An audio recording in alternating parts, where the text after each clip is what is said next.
சர்வதேச masters league போட்டியில் west இண்டீஸை 6 wicket வித்தியாசத்தில் வீழ்த்தி இந்தியா சாம்பியன் பட்டம் வென்றுள்ளது.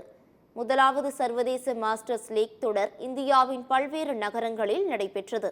மொத்தம் 6 அணிகள் பங்கேற்ற இந்த தொடரில் இந்தியா, வெஸ்ட் இண்டீஸ் அணிகள் இறுதிப் போட்டிக்கு முன்னேறின.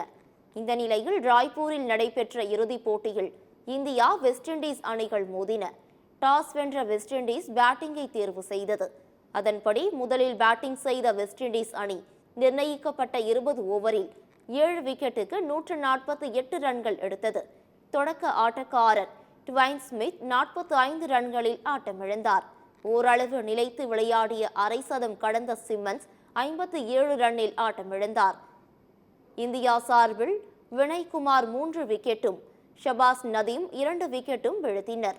இதையடுத்து 149 ரன்கள் அடித்தால் வெற்றி என்ற இலக்கை நோக்கி இந்தியா களமிறங்கியது. தொடக்க ஆட்டக்காரர் அம்பதி ராயுடு அதிரடியாக ஆடி அரை சதம் கடந்தார். அவர் 50 பந்தில் 74 ரன்கள் எடுத்து அவுட் ஆனார். சச்சின் 25 ரன்னில் ஆட்டமிழந்தார்.